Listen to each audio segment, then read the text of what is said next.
우리 오늘은 킹덤 스토리 22가 느헤미야의 귀환과 성벽 재건에 대해서 함께 살펴보겠습니다. 교재 199페이지를 펼쳐주시고요. 킹덤 스토리 22가입니다. 그리고 오늘 성경 봉독은 느헤미야 2장의 내용을 봉독했지만 오늘 느헤미야 1장부터 6장까지 전체적인 내용을 같이 살펴보면서 오늘 킹덤 스토리 22가를 함께 살펴보겠습니다. 먼저 지난주 떠올리기를 살펴보겠습니다. 하나님께서는 대제사장 아론의 후손인 학사 에스라를 통해 포로에서 돌아온 이스라엘 백성들을 말씀으로 다시 가르치십니다. 이 백성들에게 하나님의 말씀을 준행하는 것, 그리고 하나님의 말씀에 순종하며 사는 것이 얼마나 중요한지를 가르쳐서 하나님의 백성들을 하나님의 말씀으로 세워가고자 하는 열망을 품은 자가 바로 에스라입니다. 그리고 그 열망을 품고 에스라는 자신의 고국으로 돌아와 하나님의 말씀을 가르칩니다. 이를 통해 교회는 하나님의 말씀으로 세워져 가며 하나님 나라의 백성인 우리 또한 말씀에 순종하며 살아가야 한다는 것을 지난주 킹덤 스토리 21과를 통해 우리는 함께 살펴보았습니다. 이제 하나님 나라 속으로를 함께 보겠습니다. 교재 199페이지에 있는 하나님 나라 속으로를 보겠습니다. 남유다의 백성들은 우상 숭배하며 끊임없이 하나님의 말씀에 불순종했습니다. 그 과정에서 하나님께서는 선지자들을 보내셨고 그들에게 다시 돌아오라고 말씀하셨습니다. 선지자를 통해 회개하고 돌이켜라고 하나님은 말씀하셨습니다. 하지만 돌이키지 않은 자들은 누구였습니까? 이스라엘 백성들이었습니다. 이스라엘 백성들이 돌이키지 않았고 그 결과 어떠한 결과를 맞이하게 되었습니까? 바벨론에게 멸망당해 비참한 포로로 잡혀가게 됩니다. 하지만 하나님은 이스라엘 백성들을 포기하지 않으셨습니다. 그 백성들을 하나님은 버리지 않으셨습니다. 70년의 포로 기간이 끝나자 하나님께서는 다시 회복의 서막을 여십니다. 이 백성들을 다시 고국으로 돌아오게 하시며 무너진 성전을 다시 재건하게 하십니다. 뿐만 아니라 고레스 왕의 칙령을 통해 성전에서 사용되어졌던 각종 금그릇과 은그릇들, 그 성전에서 사용되어졌던 도구들까지 모두 다 가져가게 하십니다. 하지만 아직 여전히 회복해야 할 것이 남아 있습니다. 아직 회복해야 될 것이 남아 있습니다. 그것이 무엇이겠습니까? 바로 성벽입니다. 예루살렘 성이 아직 남아 있는 겁니다. 그렇게 오늘은 예루살렘의 무너진 성벽이 다시 재건되는 과정에 대해서 살펴보겠으며, 동시에 이 모든 과정에서 느헤미야에게 나타나는 한 모습에 주목하며 킹덤 스토리 22가를 함께 살펴보겠습니다. 우리 이제 교재 200페이지를 펼쳐주시고요. 첫 번째 소주제를 보겠습니다. 교재 200페이지에 있는 첫 번째 소주제입니다. 느헤미야의 기도 응답과 귀환. 느헤미야는 에스라와 동시대에 활동한 인물입니다. 본래 에스라서와 느헤미야서는 한 권으로 구성되어 있습니다. 에스라서와 느헤미야서는 한 권으로 구성되어 있는데, 그래서 에스라서와 느헤미야서는 문학적으로도 역사적으로도 긴밀한 연관성을 지니고 있습니다. 하지만 에스라와 느헤미야는 각자의 지위와 하는 역할이 구분되어져 있습니다. 에스라는 말씀을 가르쳐서 이스라엘 백성들의 정체성을 다시 회복하는 데 주력한다면, 느헤미야는 무너진 예루살렘 성벽을 재건하여 공동체의 회복에 주력합니다. 그리고 느헤미야는 포로 출신으로 성공한 인생을 산 인물입니다. 그렇다면 느헤미야의 직업이 무엇입니까? 술관원입니다. 술관원. 이 시대의 술관원은 왕의 식탁에서 술을 관리하는 사람입니다. 그런데 술관원은 아무나 할 수 있는 것이 아닙니다. 자원한다고 해서 할 수 있는 직업이 아닙니다. 술관원은 왕의 최측근으로 왕의 가장 신임을 받는 자가 바로 술관원입니다. 왜냐하면 고대 근동시대에는 이 술에 독약을 타서 왕을 암살하는 사건이 종종 발생하곤 했다고 합니다.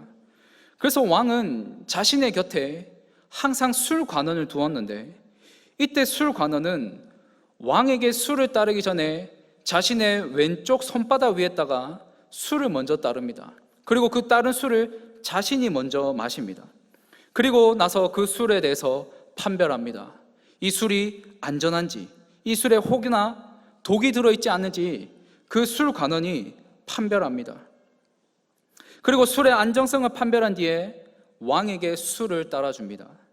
그렇게 그 누구보다 왕의 신임을 받는 자, 왕이 신뢰하는 자, 그리고 왕의 최측근에 두고 자신의 최측근에 두는 자가 바로 술관원입니다.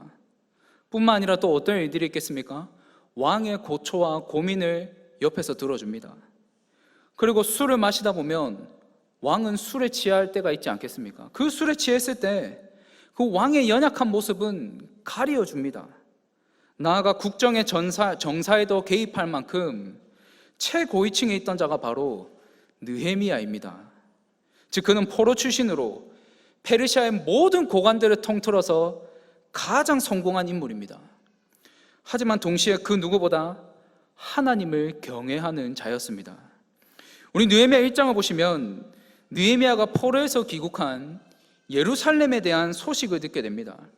그런데 그 소식이 비극적이었습니다. 왜냐하면 예루살렘에 성벽이 없으므로 그들이 지금 고통당하고 있다는 그 소식을 듣게 됩니다. 이 소식을 듣게 된 느헤미야가 어떠한 반응을 보입니까? 하나님 앞에 수일을 금식하며 기도하며 슬퍼하는 모습을 보입니다. 느헤미야는 자신의 동족인 이스라엘 백성들이 고통을 당하자 그 소식에 아파하며 내가 지금 할 수 있는 것이 무엇인가를 두고 느헤미야는 기도합니다.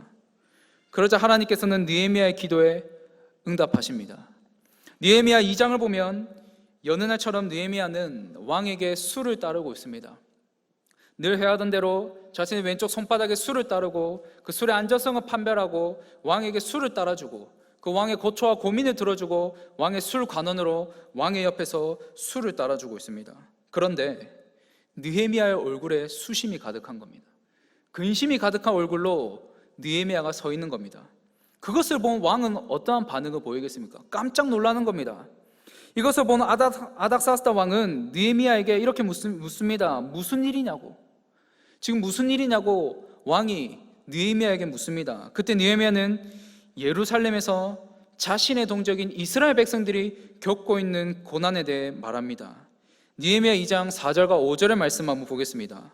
왕이 내게 이르시되 그러면 내가 무엇을 원하느냐 하시기로 내가 곧 하늘의 하나님께 묵도하고 왕에게 아뢰되 왕이 많이 좋게 여기시고 종이 왕의 목전에서 은혜를 얻어 싸우면 나를 유다 땅 나의 조상들의 묘실에 있는 성읍에 보내어 그 성을 건축하게 하옵소서 하였는데, 아닥사스다 왕은 느헤미야에게 묻습니다. 네가 무엇을 원하느냐고. 그런데 이때 느헤미야에게 어떠한 모습이 나타나고 있습니까? 4절 하반절에 보면 하나님께 묵도하였다라고 그렇게 말하고 있습니다. 이는 그 상황 속에서도 느헤미야가 그 순간 마음으로 기도했음을 의미합니다. 그리고 자신의 예루살렘에 돌아가 성벽을 다시 재건할 수 있게 해달라고, 무너진 예루살렘 성을 다시 재건할 수 있게 해달라고, 도와달라고 그렇게 간구합니다. 그렇다면 그의 간구가 어떻게 되었습니까? 7절과 8절의 말씀 한번 보겠습니다. 내가 또 왕에게 아뢰되 왕이 많이 좋게 여기시거든 강 속족 총독들에게 내리시는 조서를 내게 주사 그들이 나를 용납하여 유다에 들어가기까지 통과하게 하시고, 또 왕의 삼림감도 아삽에게 조서를 내리사 그가 성전에 속한 영문의 문과 성곽과 내가 들어갈 집을 위하여 들보를 쓸 제목을 내게 주옵소서 내게 주게 하옵소서 하매 내 하나님의 선한 손이 나를 도우심으로 왕이 허락하고. 성도 여러분, 느헤미야의 간구가 무엇입니까? 쉽게 말해 예루살렘 성벽을 다시 재건할 수 있도록 정치적으로 그리고 경제적으로 도와달라고 간구합니다. 그러자 그의 간구가 어떻게 되었습니까? 8절 마지막 하반절에 보면 이렇게 말합니다. 왕이 허락하였더라 라고 그렇게 말씀하고 있습니다. 우리 1-1의 질문 한번 보겠습니다. 1-1의 질문 한번 보시면 느헤미야의 얼굴에 수심이 가득한 이유는 무엇이었습니까? 느헤미야가 왕에게 요구한 것은 무엇이며 어떻게 그 요구가 이루어졌습니까? 라고 질문하고 있습니다. 그 대답은 느헤미야가 얼굴에 수심이 가득한 이유는 페르시아에 살고 있던 느헤미야에게 예루살렘에서 자신의 동족이 고통이 당한다는 그 소식을 들었기 때문입니다. 그래서 그는 왕에게 예루살렘의 성벽을 재건할 수 있게 해달라고 간구합니다. 그런데 우리는 여기서 그 요구가 이루어지는 그 과정에 주목하고자 합니다. 특별히 여기서 하나님의 선한 인도하심을 우리는 발견할 수 있습니다. 느헤미야는 자신의 동족이자 하나님 나라의 백성들이 고통 속에 신음한다는 그 소식을 듣고 어떠한 반응을 보였습니까? 슬퍼하며 수일을 금식하며 하나님 앞에 기도하였습니다. 그러자 그가 왕의 최고 신임을 받는 술관원이 되었으며 예루살렘 성벽을 재건할 수 있도록 페르시아의 정치적, 경제적 도움을 요청하자 그의 간구가 받아들여진 것, 이 모든 것은 우연이 아닌 하나님의 인도하심입니다. 즉 느헤미야의 기도 가운데 일어나고 있는 하나님의 인도하심이자 하나님의 섭리인 겁니다. 사랑하는 성도 여러분, 기도하는 자의 인생에는 단 한 번도 우연이 없습니다. 기도하는 자의 인생 가운데는 단 한 번도 우연이 없습니다. 왜 그렇습니까? 기도하는 자는 하나님께서 이끄시기 때문입니다. 그렇다면 어디로 이끄시겠습니까? 선한 길로 이끄십니다. 선하신 하나님은 기도하는 자의 그 인생을 선한 길로 인도하십니다. 그런데 우리는 느헤미야의 기도에서 또 다른 한 가지를 주목하고자 합니다. 그는 자신의 동족이 고통당한다는 그 소식에 진정으로 마음 아파하며 기도했다는 사실입니다. 느헤미야는 진정으로 그들을 도와주고 싶은 그 마음이 자신의 마음속 깊은 곳에서 끌어올랐습니다. 그리고 하나님께서는 바로 이런 자의 기도를 듣고 응답하셨다는 사실입니다. 사랑하는 성도 여러분, 우리 또한 누군가의 아픔과 누군가의 고통에 진정으로 그들을 위해 기도해줘야 되지 않겠습니까?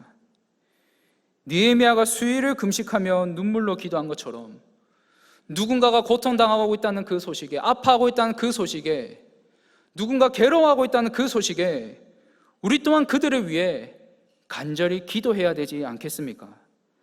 바라기는 우리 한박교회가 아픔과 고통 속에 있는 자들을 기억하며 그들을 위해 진정으로 매일 그들을 위해 기도하는 그런 기도의 공동체가 되기를 소망합니다. 우리 이제 교재 202페이지를 펼쳐보시면 두 번째 소주제가 있습니다. 방해하는 대적들입니다. 두 번째 소주제입니다. 방해하는 대적들입니다. 아닥사스다 왕의 허락과 함께 느헤미야는 예루살렘으로 가게 됩니다. 무너진 예루살렘 성벽을 재건하겠다는 그 열망과 기대를 안고 그는 고국으로 돌아왔습니다.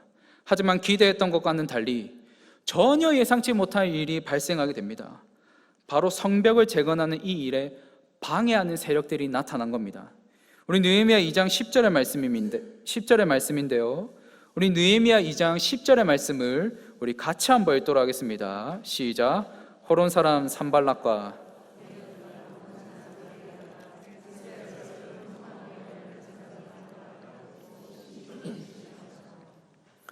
느헤미야가 성벽을 재건하는 일에 방해하는 대표적인 두 명의 인물이 등장하는데 바로 산발락과 도비아입니다. 이들이 어떠한 자들인지에 대해 구체적으로 언급하고 있지는 않지만 그 지역에서 나름 지위가 있었던 인물로 생각됩니다. 왜냐하면 느헤미야 13장을 보면 산발락의 사위로 대제사장 가문의 자제가 들어옵니다. 또한 고대 근동 역사의 기록을 보면 산발락이 사마리아의 통치자였다라는 그러한 기록이 남아 있습니다. 그렇게 이 모든 것을 종합했을 때 그가 그 지역에서 어느 정도 지위를 가지고 있었던 사람, 어느 정도 권력을 가지고 있었던 사람으로 생각할 수 있습니다. 즉 느헤미야의 성벽 공사를 방해하는 그 세력들이 상당합니다. 그냥 와서 방해하는 것이 아니라 나름 그 지역에서 지위가 있었던 그런 사람들이 와서 방해합니다. 이들이 어느 정도로 방해를 하냐면 성벽을 재건하는 공사하는 내내 계속해서 방해합니다. 끊임없이 방해합니다.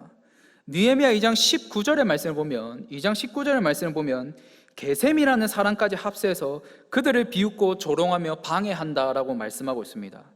그리고 느헤미야 4장을 보면 산발락과 그의 세력들이 군대를 동원해서 방해합니다.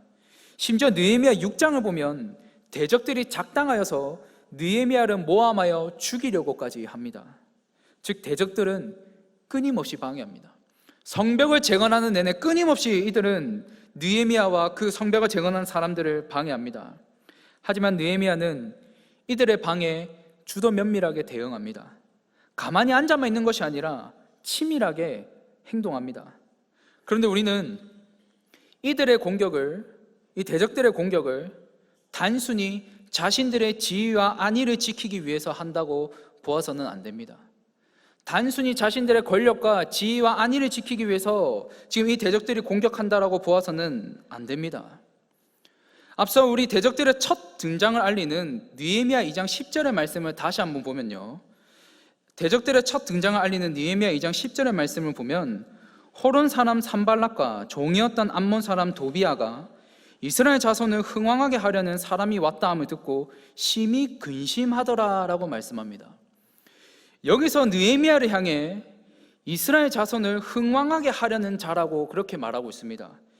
여기서 흥왕하게는 히브리어로 토바입니다. 그런데 이 토바라는 단어의 뜻에는 선함이라는 뜻을 가지고 있습니다. 즉 선을 의미합니다. 그리고 산발락과 도비아는 느헤미야가 왔다는 이 소식을 듣고 근심하였더라라고 그렇게 말씀하고 있는데, 여기서 근심은 히브리어로 라아입니다. 그런데 이 단어는 악을 행한다라는 그러한 뜻을 가지고 있습니다. 즉 악을 의미합니다. 즉 지금 이 싸움은 선과 악의 싸움인 겁니다.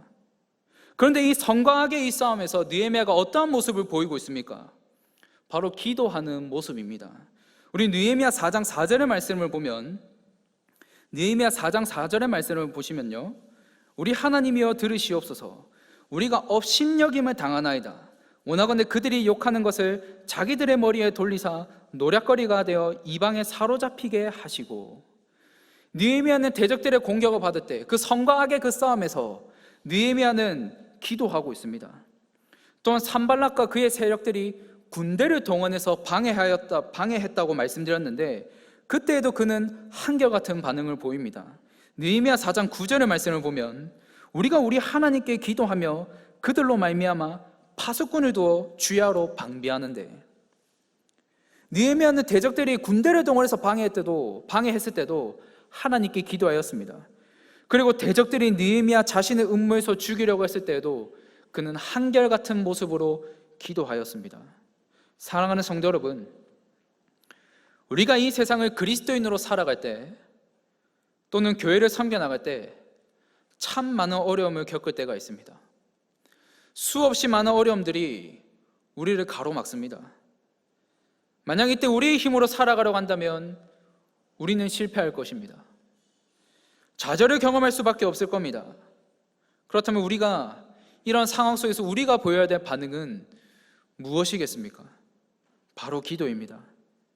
그리고 기도한다면 어떻게 되겠습니까?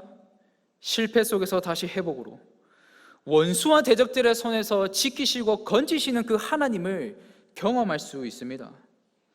하지만 예수님을 믿는 성도라면, 예수 그리스도를 우리의 구주로 고백하는 성도라면 우리는 여기서 한 걸음 더 나아갈 수 있어야 합니다. 우리는 여기서 한 발자국 더 나아갈 수 있어야 합니다. 그것이 무엇이겠습니까? 이 세상을 그리스도인으로 살아갈 때 우리를 괴롭히고 박해하는 자들을 하나님께 맡겨드릴 수 있어야 합니다. 성도 여러분, 미운 사람을 보면 어떤 마음이 드십니까? 미운 사람을 보면 어떤 마음이 드십니까? 한 대 지어받고 싶은 마음이 들지 않습니까? 저만 그렇습니까? 저만 나쁜 사람입니까? 우리가 미운 사람 보면 이렇게 한 대 지어받고 싶은 그런 마음이 들 때가 있습니다. 하지만 우리 주님께서는 어떻게 하라고 말씀하셨습니까? 너희들을 박해하는 자를 위하여 기도하라고 말씀하셨습니다. 왜 그렇습니까? 왜 우리를 박해하는 자들을 위해 기도해야 되겠습니까? 왜 우리는 가서 한 대라도 더 지어받고 해야 되는데 왜 그렇게 하지 말라고 말씀하겠습니까? 로마서 12장 19절은 이렇게 말씀합니다. 로마서 12장 19절 말씀입니다. 내 사랑하는 자들아, 너희가 친히 원수를 갚지 말고 하나님의 진노하심에 맡기라. 기록되었으되 원수 갚는 것이 내게 있으니 내가 갚으리라고 주께서 말씀하시느니라. 무엇이라고 말씀합니까? 너희가 친히 원수를 갚지 말라라고 말씀하십니다. 왜냐하면 원수 갚는 것은 하나님의 손에 있기 때문입니다. 그리고 하나님께서 친히 원수를 갚으시기 때문입니다. 이어서 로마서 12장 21절은 이렇게 말씀합니다. 악에게 지지 말고 선으로 악을 이기라. 선으로 악을 이기라. 사랑하는 성도 여러분, 이 세상을 살아가는 그리스도인들은 똑같은 방식으로 대갚아주며 살아가는 자들이 아닙니다. 오히려 하나님의 손에 맡겨드리고 선으로 악을 이기는 자들입니다. 지금 여러분들을 방해하고 괴롭히는 것들이 있습니까? 박해하는 것들이 있습니까? 우리 하나님의 손에 맡기고 선으로 이기십시오. 우리가 주의 몸된 교회를 함께 세워나갈 때 어렵고 힘겨움들이 찾아왔을 때 우리는 어떻게 해야 되겠습니까? 하나님의 손에 맡겨드리고 선으로 나아가야 합니다. 그래서 오늘 이 자리에 나오신 우리 성도님들은 이 세상을 그리스도인답게 선으로 이기며 살아가시는 성도님들 되시기를 축복합니다. 우리 2-1의 질문은 교재에 충분히 설명되어 있습니다. 교재를 참고하시면 되겠습니다. 그리고 2-2의 질문은 나눈 질문이기 때문에 가정에 돌아가셔서 가정에서 함께 나눠보시기를 바랍니다. 우리 교재 204페이지에 있는 세 번째 소주제를 보겠습니다. 교재 204페이지에 있습니다. 성벽이 재건되다. 느헤미야 6장을 보시면 느헤미야를 중심으로 예루살렘 성벽이 재건됩니다. 공사를 시작한 지 50일 만에 완공되어지며 그 결과 예루살렘 성이 다시 세워졌습니다. 앞서 살펴본 것처럼 그 과정에는 참 많은 어려움들이 있었습니다. 괴로움들이 있었습니다. 하지만 하나님께서 함께 하셨기에 가능했습니다. 그래서 느헤미야는 이렇게 고백합니다. 느헤미야 6장 16절의 말씀을 보면 우리의 모든 대적과 주위에 있는 이방 족속들이 이를 듣고 다 두려워하여 크게 낙담하였으니 그들이 우리 하나님께서 이 역사를 이루신 것을 알미니라. 느헤미야는 이 모든 것을 하나님께서 하셨음을 고백하고 있습니다. 그런데 여기서 우리는 잠시 짚고 넘어갈 부분이 있습니다. 성벽이 무엇을 의미하는가입니다. 지금 세워진 성벽, 예루살렘 성이 다시 재건되었는데 그것이 무엇을 의미하는가입니다. 먼저 성벽은 포로에서 돌아온 백성들의 안전을 보장합니다. 집에 현관문이 없으면 어떻습니까? 불안하지 않습니까? 집에 현관문이 없으면 불안한 것처럼 성벽이 없는 이들은 언제 어디서 어떠한 위험이 다가올지 모르는 그런 늘 불안한 상태로 살고 있었습니다. 그렇기 때문에 성벽이 재건됨으로 이들의 안전이 보장되어집니다. 하지만 이보다 더 중요한 의미가 있습니다. 이보다 더 중요한 의미가 있는데 그것은 바로 하나님 나라의 회복과 승리입니다. 하나님께서는 악한 대적들의 공격 속에서도 성벽을 완공하여 예루살렘 성을 다시 세우셨습니다. 특별히 성경에서 예루살렘 성은 하나님께서 통치하시는 장소적인 의미로 사용됩니다.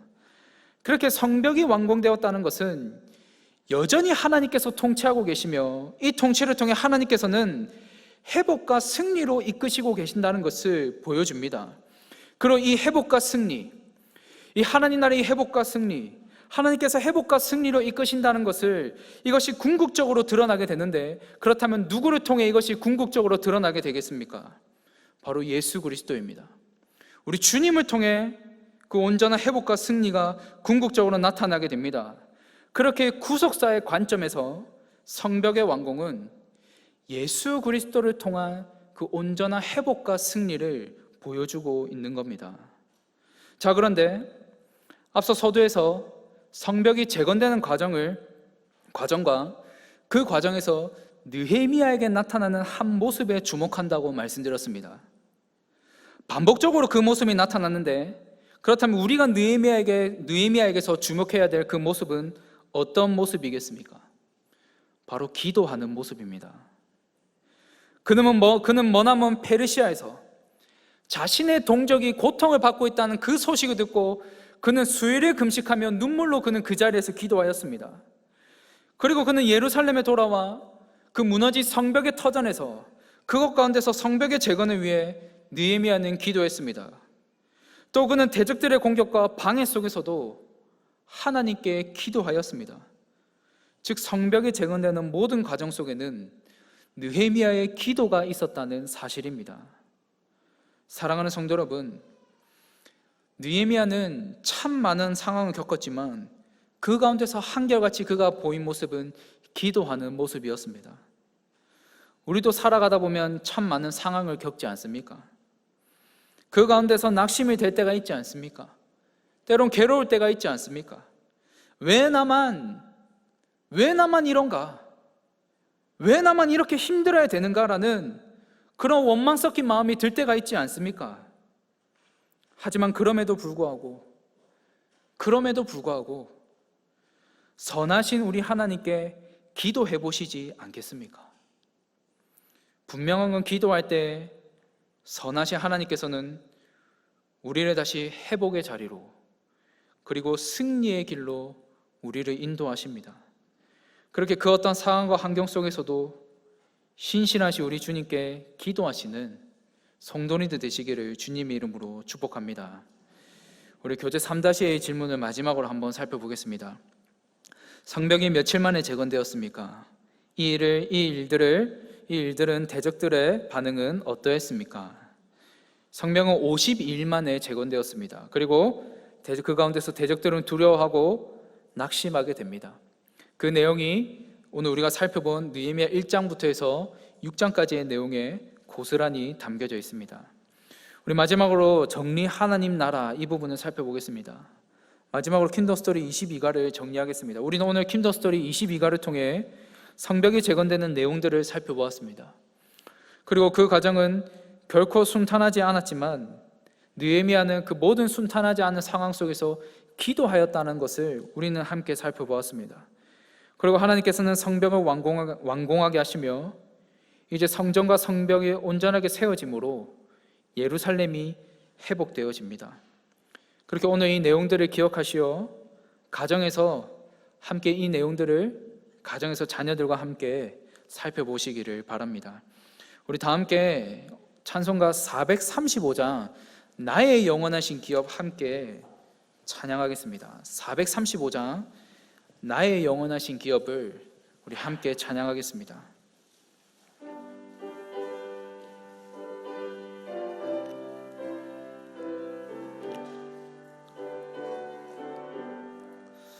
나의 영원하신 기업 생명보다 귀하다.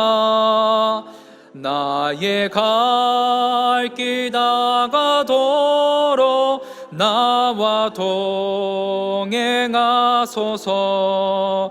주께로 가까이 주께로 가오니 나의 갈 길 다가도록 나와 동행하소서. 세상 부귀한이람과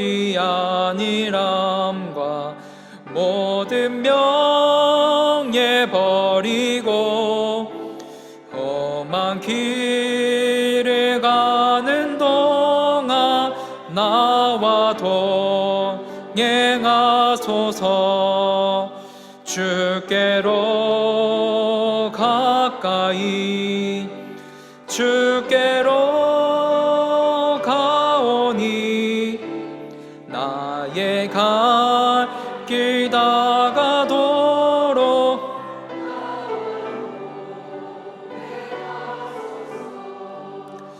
어두운 골짝 지나가며 험한 바다 건너서 천국 문에 이르도록 나와 동행하소서.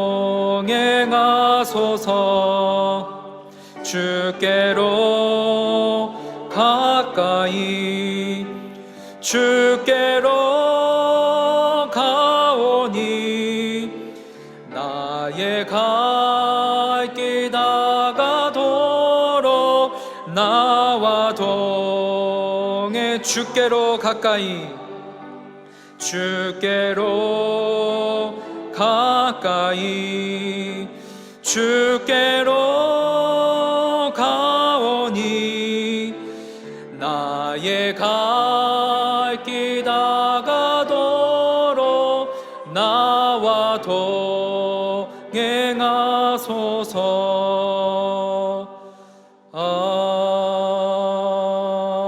아멘.